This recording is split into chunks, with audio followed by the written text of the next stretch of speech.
Enquanto as crianças estão indo para o culto infantil, vamos abrir nossas Bíblias para o livro de Isaías. Isaías capítulo 7, versículo 14. Isaías capítulo 7 e versículo 14.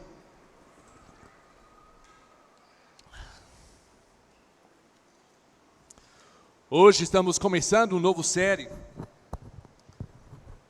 que vai ser durante esse mês. Vai terminar dia 23. Deus conosco, a promessa do Messias. E hoje à noite, começando essa série, eu vou só falar sobre a promessa. A promessa de Deus conosco. Nós sabemos que tem promessas sobre a vinda de um Messias, de um Salvador, para salvar a nação de Israel de todos os seus inimigos. Uma promessa que esse Messias ia reinar junto com Israel para a eternidade. Tem muitas promessas no Antigo Testamento que falam sobre esse Messias.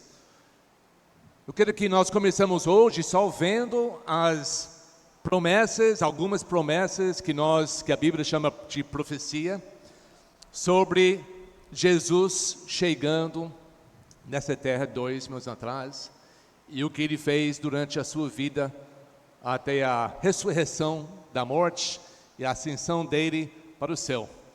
Todas as outras profecias sobre o Messias ainda existem no nosso porvir. Temos que acreditar o que a Bíblia diz sobre o nosso futuro. E a única maneira que nós, pela fé, podemos acreditar que a Bíblia está certa, falando sobre o nosso presente e o nosso futuro, é se nós entendemos que tudo que foi falado no passado deu certo. Sabe que a Bíblia é um livro mais incrível que nós podemos segurar em nossas mãos. Também é o livro mais atacado pelos inimigos de Deus em todas as épocas.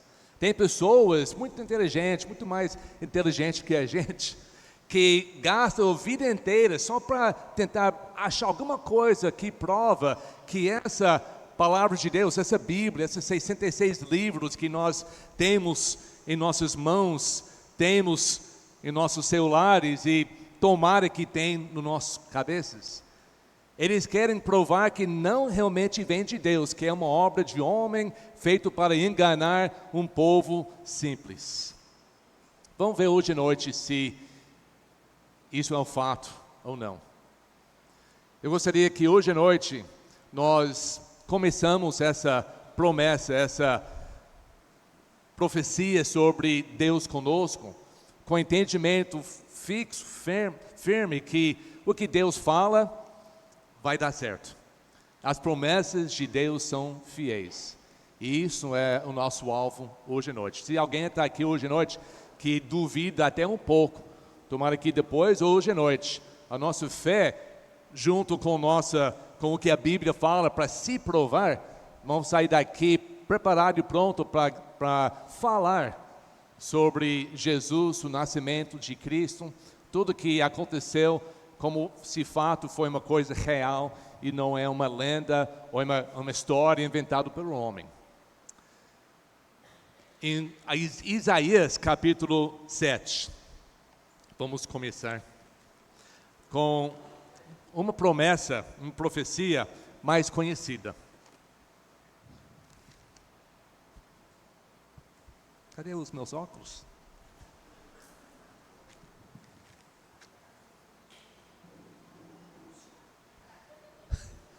Dá licença.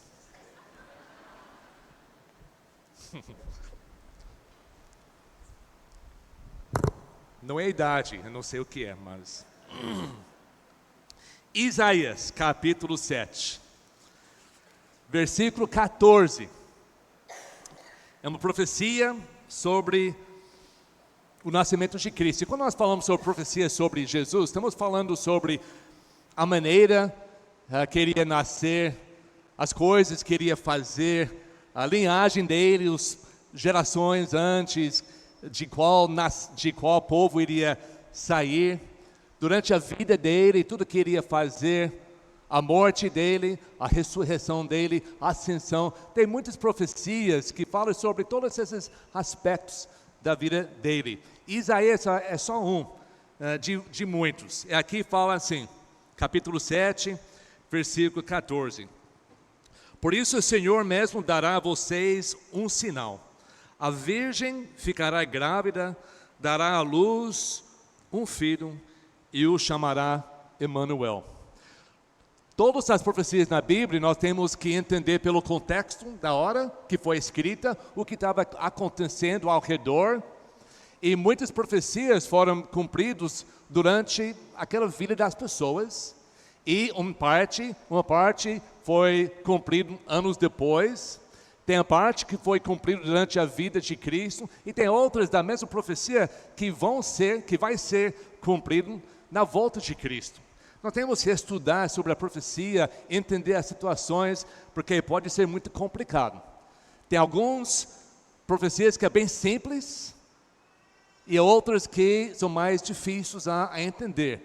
Mas um estudo para vocês durante esse mês seria um estudo muito ótimo. Vocês começam a pegar as profecias sobre a vida de Jesus no Antigo Testamento e vai estudando, vai levar horas e dias e semanas você procurando o versículo, vendo a vida de Cristo, vai aprender muita coisa e mais importante, vai entender como a Bíblia é perfeita, é precisa, é exatamente o que Deus fala que aconteceu. Às vezes tem uma profecia que tem várias coisas dentro daquela profecia, às vezes é difícil entender o momento por que foi dado. E somente depois nós descobrimos que foi realmente uma profecia sobre Jesus. O Mateus, ele usa aqui esse versículo para provar que o Jesus que nasceu, o menino que nasceu, cumpriu a profecia lá 700 anos antes que quando Isaías falou. Tem pessoas que é difícil entender como essa Isaías 7,14 realmente pode significar o nascimento de Cristo. Será que está falando sobre Jesus ou sobre alguém que ia nascer daqui um pouco naquela região? O que aconteceu, eu comecei a estudar sobre e colocar no esboço sobre tudo que estava acontecendo aqui, mas seria 2 ou 3 mensagens só para a gente entender o que estava acontecendo com Israel nesse momento. Por isso, hoje à noite eu quero falar só rapidamente que o rei de Judá tinha as divisões em Israel, tinha os 10 tribos chamado Israel, aqui chama Efraim, e teve os 2 tribos Judá. A nação de Israel foi dividida e estava brigando entre eles. 700 anos antes de Cristo nasceu Acaz, que não era um rei bom, ele era um rei de Judá, não era um rei que adorava Deus, ele adorava ídolos.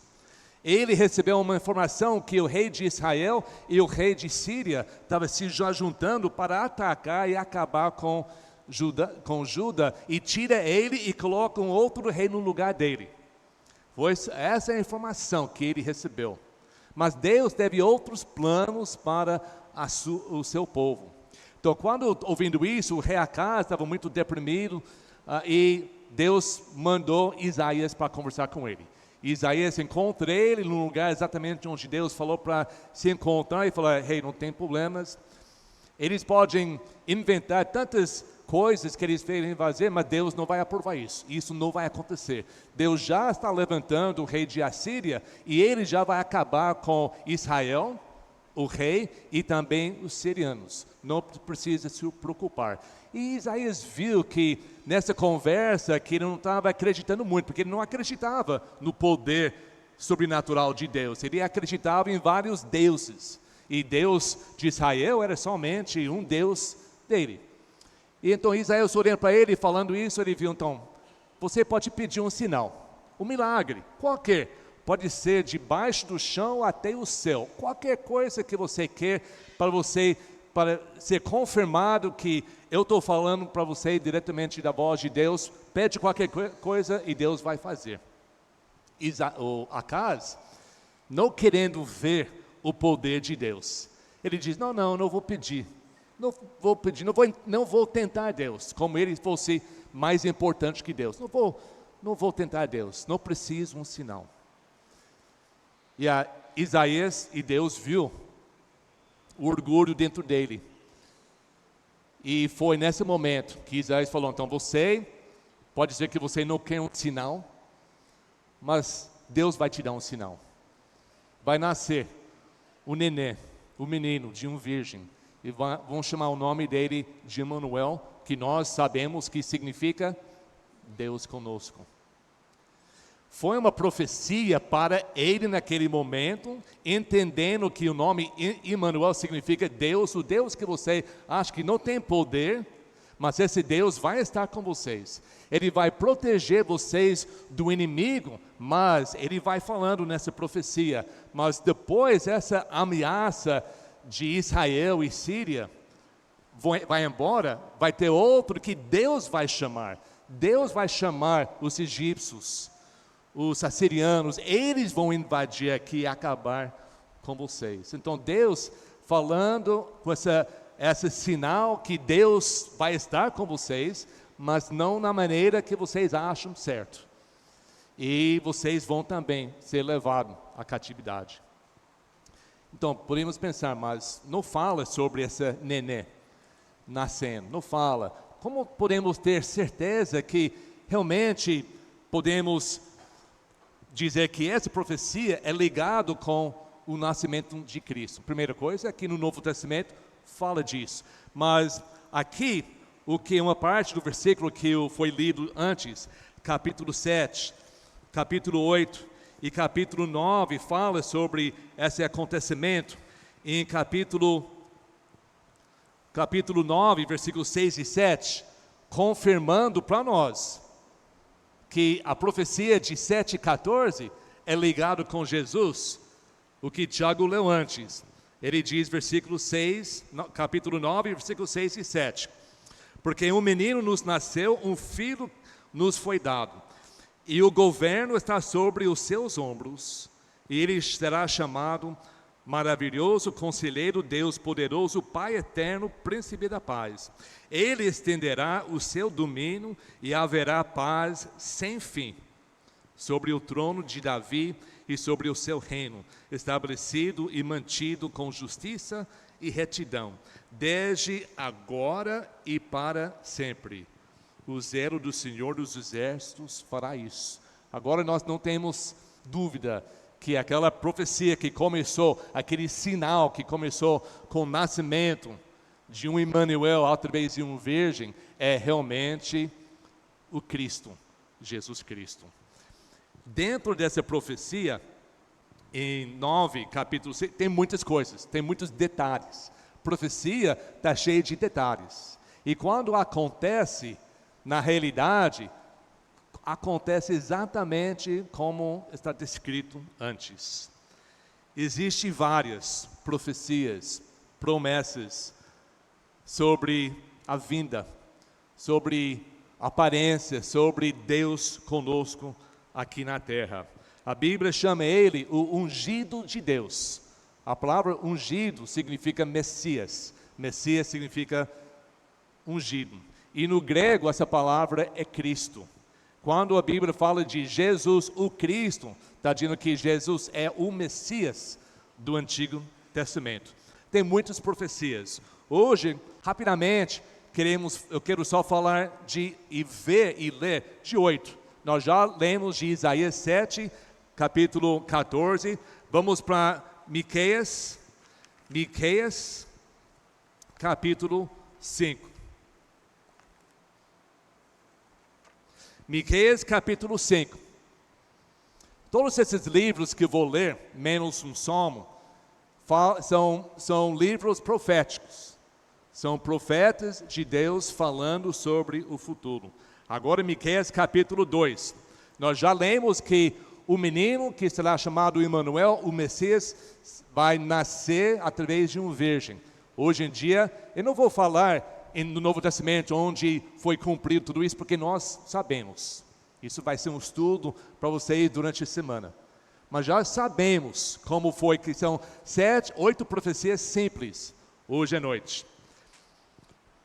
Capítulo 5, versículo 2. Mas tu, Belém, Efrata, embora pequena entre as clãs de Judá, de ti virá para mim aquele que será o governante sobre Israel. Suas origens estão no passado distante, em tempos antigos. Falou que Jesus ia nascer de uma virgem, o nome dele seria chamado Emmanuel, Deus conosco, e também que ele ia nascer na cidade chamada Belém. Isso foi mais que 500 anos antes do nascimento de Cristo. E Oséias capítulo 11, versículo 1. O profeta diz: quando Israel era menino, eu o amei, e do Egito chamei o meu filho. Nós sabemos que Jesus, depois que ele nasceu em Belém, quando ele era muito pequeno, os pais levaram ele dentro do Egito para escapar à morte das crianças que o Herodes estava fazendo, tentando de matar Jesus, tentando de tirar Jesus do Natal, como muitas pessoas tentam fazer hoje em dia. Uma terceira profecia muito simples. Nós sabemos que a família de Jesus levou ele foi criado por muitos anos pequenos dentro do Egito. Isaías capítulo 61, versículos 1 e 2. Isaías 61, versículos 1 a 2. O Espírito do Soberano, o Senhor, está sobre mim, porque o Senhor ungiu-me para levar boas notícias aos pobres. Enviou-me para cuidar dos que estão com o coração quebrantado, anunciar liberdade aos cativos e libertação das trevas aos prisioneiros, para proclamar o ano da bondade do Senhor e do dia de vingança do nosso Deus, para consolar todos que andam tristes. Sabemos que durante a vida, durante o ministério de Cristo, Ele fez essas obras gigantes, maravilhosas, dando esperança e paz e vida para muitas pessoas. Jesus mesmo disse que Ele chegou para cumprir essa profecia sobre Ele. Em Zacarias capítulo 9, Zacarias capítulo 9,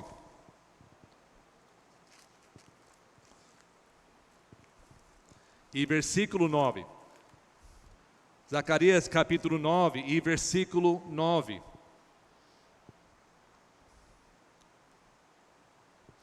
Alegre-se muito, cidade de Sião, exulte Jerusalém. Eis que o seu rei vem a você, justo e vitorioso, humilde e montado num jumento, um jumentinho, cria jumenta.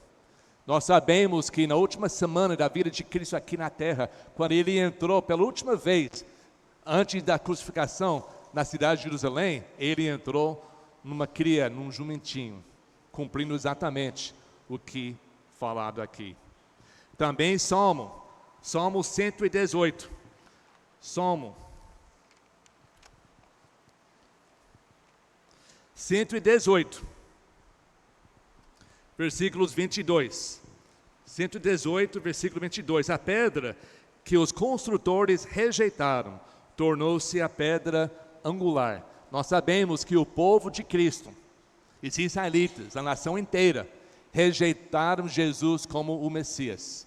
E ele foi colocado pelo Deus para ser a pedra angular, pedra em que ia começar a construção do povo de Deus, tudo sobre ele. Mas ele foi rejeitado pelo seu próprio povo, cumprindo essa profecia. Também em Zacarias capítulo 11 agora. Capítulo 11, versículos 12 e 13. Zacarias capítulo 11, versículo 12 e 13. Outra profecia. Durante essa profecia, o profeta fala assim: eu lhes disse, se acharem melhor assim, paga-me, se não, não me paguem. Então eles me pagaram 30 moedas de prata. E o Senhor me disse, lance isto ao oleiro. O ótimo preço para qual me avaliaram. Está falando sarcasticamente aqui. O preço de 30 moedas de prata, se você vai pesquisar essa semana, vocês vão fazer isso. Pesquisando na lei de Deus, no Êxodo, acho que é capítulo 21, você vai ver que o preço de um escravo foi 30 moedas de prata. Quando eles avaliaram o preço de Jesus Cristo, quando os fariseus concordaram com Judas para pagar para a informação, para entregar Jesus para ser crucificado, o preço que eles combinaram, que já foi, na profecia já foi falado, que seria 30 moedas de prata, foi o preço de um escravo.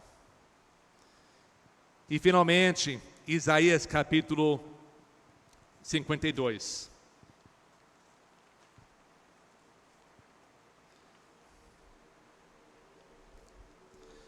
Começando o versículo 13.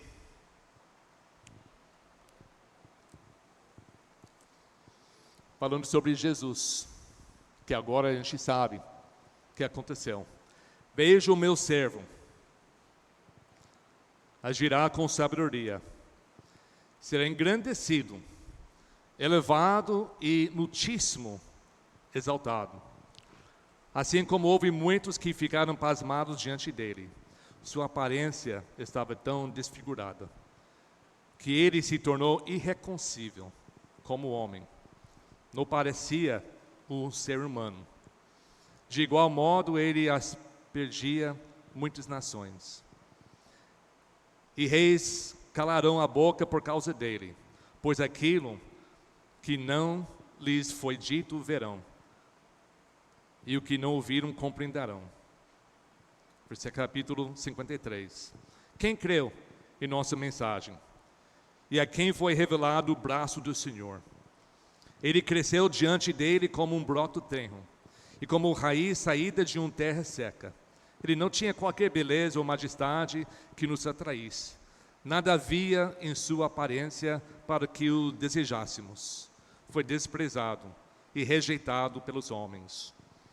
O homem de dores, experimentado no sofrimento. Como alguém de quem os homens escondem o rosto, foi desprezado. E nós não o tínhamos em estima. Certamente ele tomou sobre si as nossas enfermidades, e sobre si levou as nossas doenças. Contudo, nós o consideramos castigado por Deus atingido e afligido. Mas ele foi traspassado por causa das nossas transgressões, foi esmagado por causa de nossas iniquidades. O castigo que nos trouxe paz estava sobre ele, e pelas suas feridas fomos curados. Todos nós, como ovelhas, nos desviamos. Cada um de nós se voltou para o seu próprio caminho, e o Senhor fez cair sobre ele a iniquidade de todos nós. Ele foi oprimido, afligido, e contudo não abriu a sua boca como um cordeiro. Foi levado para matadouro. E como uma ovelha que diante de seus tosqueadores fica calado, ele não abriu a sua boca. Com julgamento opressivo lhe foi levado. E quem pode falar dos seus descendentes? Pois ele foi eliminado da terra dos viventes. Por causa da transgressão do meu povo, ele foi golpeado. Foi-lhe dado um túmulo com os ímpios e com os ricos em sua morte. Embora não tivesse cometido nenhuma violência, nem houvesse nenhuma mentira em sua boca. Contudo, foi da vontade do Senhor esmagá-lo e fazê-lo sofrer. E embora o Senhor tenha feito da vida dele uma oferta pela culpa, ele verá sua prole e prolongará seus dias. E a vontade do Senhor prosperará em sua mão. Depois do sofrimento da sua alma, ele verá a luz e ficará satisfeito. Pelo seu conhecimento, meu servo justo justificará a muitos e levará a iniquidade deles. Por isso eu darei uma porção entre os grandes. Ele dividirá os despojos com os fortes, porquanto ele derramou sua vida até a morte. E foi contado entre os transgressores, pois ele levou o pecado de muitos, e pelos transgressores intercedeu. Parece que estamos lendo alguém escrevendo, orando, entendendo a crucificação de Cristo. Não parece que essa foi escrito 700 anos de Jesus, cheia de detalhes sobre o sofrimento, sobre a razão, sobre a necessidade, sobre a vitória da morte de Cristo na cruz. Hoje eu só li 8 profecias. Claro que cada profecia é cheia de detalhes, mas vamos só pensar. 8 profecias sobre a vida de Jesus. Nenhum aqui, nenhum no mundo pode dizer que essas profecias não foram escritas antes da vida de Cristo. E ninguém pode dizer que essas profecias, pelo menos esses 8, facilmente foram cumpridos exatamente e perfeito durante a vida de Jesus.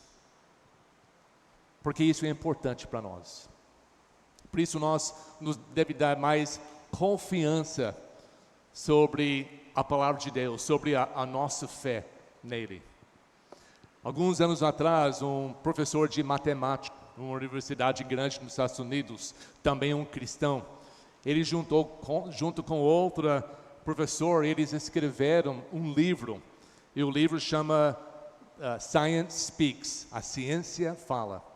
E ele calculou a probabilidade ou a improbabilidade das profecias no Antigo Testamento sendo cumprido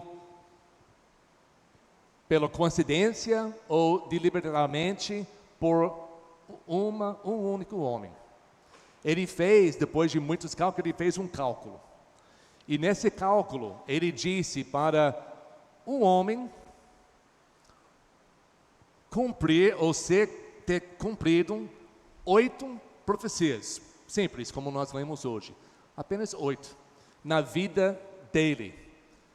O número de chance seria uma chance em 10 elevado a 17 potência. Que significa, é uma chance em 10, e esse número de 10 vai ser multiplicado por 10 por 17 vezes, ou dizer o número 10, o número 1 mais 17 zeros. Alguém sabe o nome desse número? Nós temos o quê? 1 milhão, 1 bilhão, 1 trilhão, e vai indo, vai chegar um que chama um quatrilhão. Um quatrilhão. Para um homem único viver uma vida que ia cumprir 8 profecias, a chance disso acontecer é uma chance em 1 quatrilhão. Se nós vamos fazer um sorteio aqui e tem 10 pessoas participando, pode pegar um pedaço de papel, cada um coloca seu nome, joga num chapéu, joga dentro do chapéu, pode colocar uma venda nos meus olhos, eu vou mexendo, eu vou pegar o nome, e esse nome, essa pessoa tem uma chance em quantos para ganhar? Uma chance em 10. Não é tão difícil. Mas para Jesus cumprir, ou as coisas sendo cumpridas, Jesus não tinha opção onde iria morar, quem seria a mãe. Foi coisas que aconteceram exatamente o que foi escrito. Uma chance. Em nem sei o nome mais. Para explicar isso, ele falou assim. Alguém sabe o que é esse aqui? Esse aqui é um silver dollar, um dólar de prata. Não é de prata de verdade, tá? Ninguém precisa tentar roubar hoje à noite. Mas eu vi na internet, esse dólar custa para comprar R$47. Dá para comprar, não sei porquê. Ele disse assim, essa Peter Stoner, que escreveu esse livro, ele falou assim, entendendo a probabilidade ou a improbabilidade estatística de Jesus cumprir, ou 8 profecias ser cumprido na vida de Jesus, seria igual a isso. Você pega, ele usou o estado de Texas, tá? Eu tentei ver um estado aqui no Brasil mais ou menos do mesmo tamanho, e Minas Gerais é menor do que Texas, mas vamos imaginar Minas Gerais. Você pega desses aqui, e você encha o estado de Minas Gerais. Encha cada lugar. de Minas Gerais. Mais que 60 centímetros. É muito. Com esses aqui. Você vai encher o estado de Minas Gerais com silver dollars de uma espessura de mais que 60 centímetros. Depois você vai pegar uma vara e você vai misturar tudo. Mas antes você vai marcar com X em uma moeda e vai jogar dentro de todas essas moedas, vai misturar tudo, vai pegar o homem, colocar a venda nele e ele vai andando em Minas Gerais inteirinho e de repente ele vai escolher uma. O chance que ele escolhe, essa que tem um X, é a mesma chance de um homem cumprir, ou ser oito profecias ser cumprido na vida dele. Mesma chance. Mas Jesus não cumpriu apenas 8. Ele foi escrevendo nesse livro e ele colocou 48 profecias sobre a vida, não a volta ainda no futuro, sobre a vida de Cristo. 48. Qual seria a probabilidade de um homem cumprir 48? Então ele tem outro número. Esse outro número é impossível para nós até imaginar esse número. Ele falou que nem dá para usar o vou falar português, silver dollar, para explicar isso. Tem que ser uma coisa muito menor. Ele falou que um elemento que existe no mundo, menor possível, é um elétron. Ele disse, se você pega uma régua e vai 1 centímetro, para pôr uma linha de elétrons, uma linha filas única, seria 1 quatrilhão, o mesmo número de antes, 1 quatrilhão de elétrons, vai só uma linha, 1 centímetro. É muito. Ele disse, se você consegue fazer isso, e depois você vai contar cada um desses aqui, esses elétrons, uma fila só. Ele falou que você consegue contar 250 elétrons por minuto. 1, 2, 3, 4, 5, 6. Você consegue contar 250 por minuto. Vai demorar 7.600.000 anos para contar uma linha de 1 centímetro. 7.050.000. Ele disse, se você coloca não somente uma linha, mas pega 1 centímetro cúbico de uma caixa e encher a caixa com elétrons e consegue contar 250 por minuto, vai multiplicando muito mais que isso. Isso mostra a impossibilidade de um homem cumprir 48 profecias sobre ele feito 500 a 700 anos antes.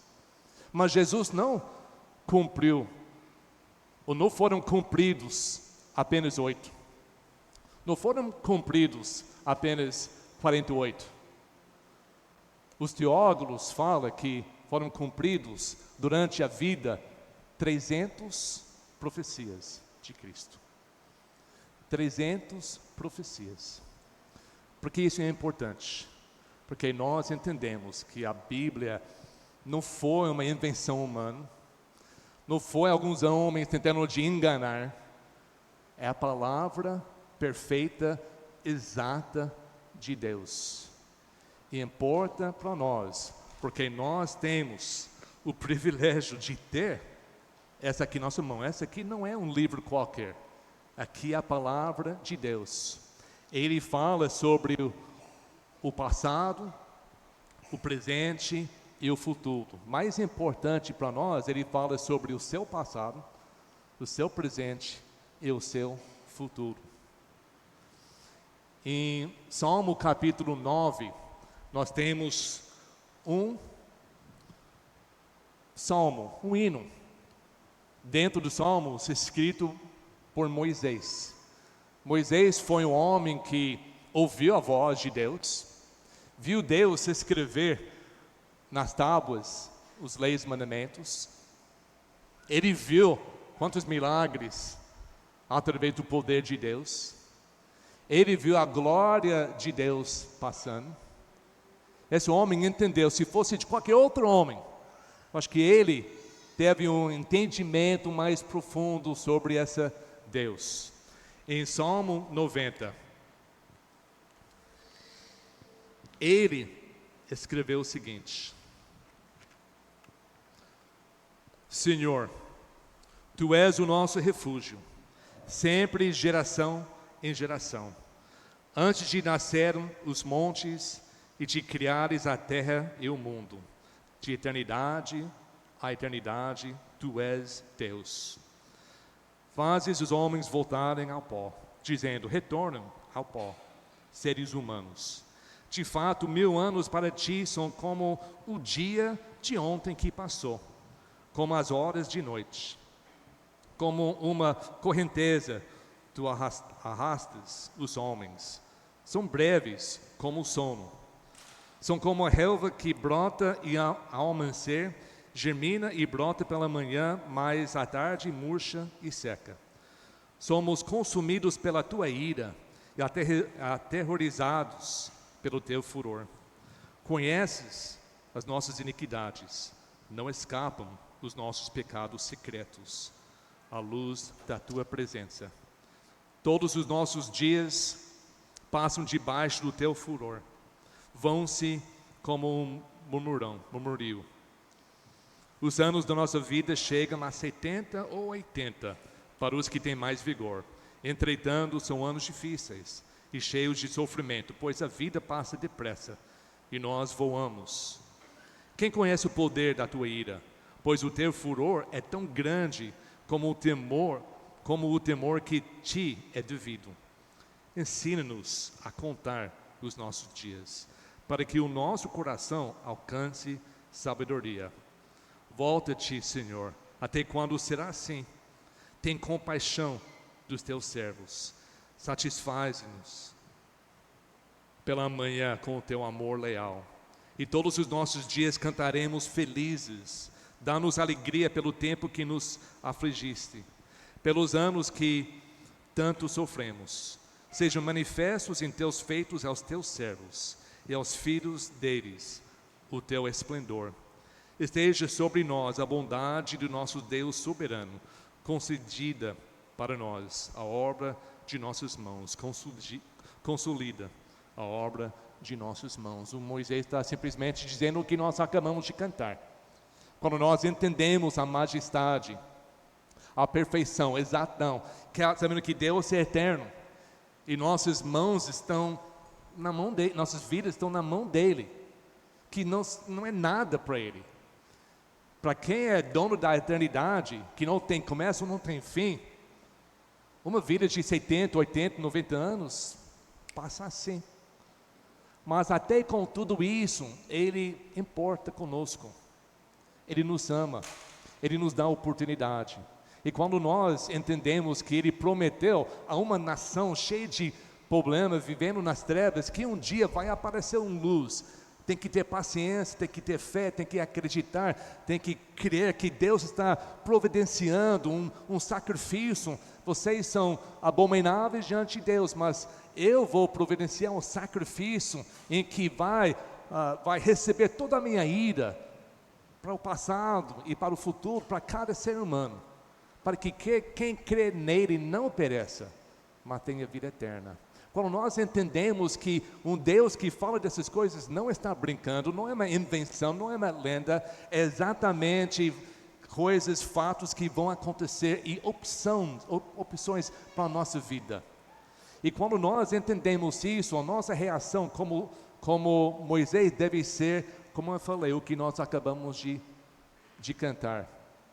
Eis-me aqui, eu me rendo. Que não tem outra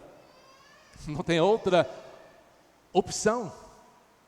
Ou negar, rejeitar, duvidar, tentar viver o melhor possível e chega pessoalmente diante de Deus para receber a ira de Deus sobre nós, eternamente separado no inferno, ou dizer, Deus, eu concordo contigo, assim eu confesso, eu acredito, eu sei que eu não mereço, Eu sei que os meus pecados são muitos, mas eu entendo que o seu misericórdia é muito maior do que qualquer pecado imaginável. Eu vou me render. Eu entrego a minha vida para Ti. Me perdoa, salva-me, e eu quero receber essa nova vida. Eu quero receber essa promessa, Emmanuel, Deus conosco. Eu quero virar essa promessa de Deus conosco para a promessa Deus comigo. Jesus disse: se nós nos entregamos, e a ideia é se Ele bate na sua porta, e você abre a porta, deixa Ele entrar, Ele e o Pai estaria com vocês para sempre. Deus conosco. Você já tomou essa decisão na sua vida? Não tem outra. Existe para você não fazer nada. Existe oportunidade para você até blasfemar, condenar, rejeitar, achar ridículo. Mas você vai basear isso nas opiniões dos homens, que muda de um dia para o outro. A nossa salvação, a nossa promessa de Deus para a vida eterna é baseado na sua palavra, em que Ele prometeu 500 a 700 anos antes de um nascimento de um filho, 300 coisas que todos foram cumpridos durante 33 anos aqui nessa terra. Uma chance de um número impossível até imaginar. A impossibilidade isso acontecer, até se fosse apenas 8. E Jesus cumpriu 300. Deve tirar qualquer dúvida da nossa mente, achando que talvez a Bíblia não está exatamente a palavra de Deus, porque é. O que é a sua decisão? Hoje já fez? Baseado na fé em Cristo, tomara que todo mundo aqui, todo mundo assistindo em casa, já tomou essa decisão. Deus, eu reconheço que o Senhor é soberano. O Senhor é o Criador de tudo, inclusive a minha vida. E a minha vida está nas suas mãos. E você pode me chamar agora, volta para o pó. Eu não tenho controle de nada que acontece, mas eu já vi que o Senhor tem controle de cada momento. Deus é soberano, Ele é onisciente, Ele sabe todas as possibilidades e todas as realidades. Deus não tem nada que nós podemos inventar, imaginar que Deus já não sabe. Não é com Ele que você quer confiar a sua vida. Nós celebramos o nascimento de Cristo, não como o dia 25 de dezembro é um dia santo, que é um dia que nós celebramos o dia, adoramos o dia. Não, sabemos que Jesus não nasceu no dia 25 de dezembro, mas nós sabemos que Jesus nasceu. Nós celebramos o Messias entrando nesse mundo para cumprir a promessa de Deus conosco. Nós celebramos isso. Eu sei que algumas igrejas acham errado, porque está ligado a algumas festividades, festas pagãs, mas a gente não pensa nessas coisas. Como pode ser errado celebrar o Deus do universo entrando nesse mundo para estar conosco? Se não fosse alguma coisa que Deus quis nos celebrar hoje, Ele encheu com tantos detalhes que nós sabemos tudo que aconteceu. Era para lembrar todos os momentos, celebrar, adorar, como os reis foram para adorar o nenê que nasceu. Nós temos que ter essa vontade para adorar, muito mais quando esse nenê se torna o nosso Salvador. Se você não já tomou essa decisão, por que não? Se tivesse dúvida, vai em casa, procura ver se o que eu estou falando hoje é verdade. ver se a Bíblia realmente está cheia de verdade, cheia de profecia cumprida. Não temos tempo, mas marca na sua Bíblia Apocalipse 19, versículos 11 a 16. Porque essa fala sobre uma profecia que nós nem tocamos hoje à noite. Nós falamos de 300 profecias que foi cumprido. Mas sabe que tem mais ainda. Os teólogos dizem que tem mais 500 profecias sobre a volta de Cristo. Que alguns estão sendo cumpridos em nossas vidas. E a maioria no futuro. A Bíblia diz que Jesus vai voltar. Ele vai resgatar os seus servos, os salvos de todos os lugares do mundo. Ele vai nos separar para colocar num lugar seguro. Ele vai descer. Ele vai entrar novamente em Jerusalém, mas capítulo 19 de Apocalipse não descreve Jesus humildemente entrando no Jerusalém num jumento. Descreve um guerreiro, um capitão do exército, descendo num cavalo branco, para acabar com todos que restam aqui na vida depois que ele retira os céus. Isso já está escrito na história. Não aconteceu agora ainda, mas com certeza cada detalhe vai acontecer porque Deus falou. Nós podemos confiar nisso. Nós não podemos mudar isso. Já está escrito. A única coisa que cada um de nós aqui podemos mudar na história é nossa posição, o nosso lugar na história. Ou eu vou estar com Cristo, salvo para sempre, ou vou estar aqui na terra esperando a ira de Deus acabar, destruir a minha vida.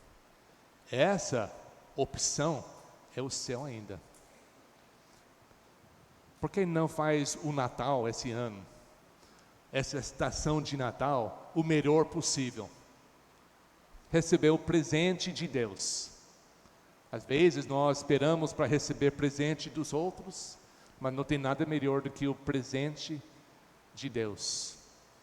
Romanos capítulo 6, versículo 26, é um versículo que todos nós conhecemos. O salário do nosso pecado é morte. Vida separado eternamente de Deus. Mas o dom, o presente, o dom gratuito de Deus é vida eterna em Cristo, o Messias, Jesus, nosso Senhor.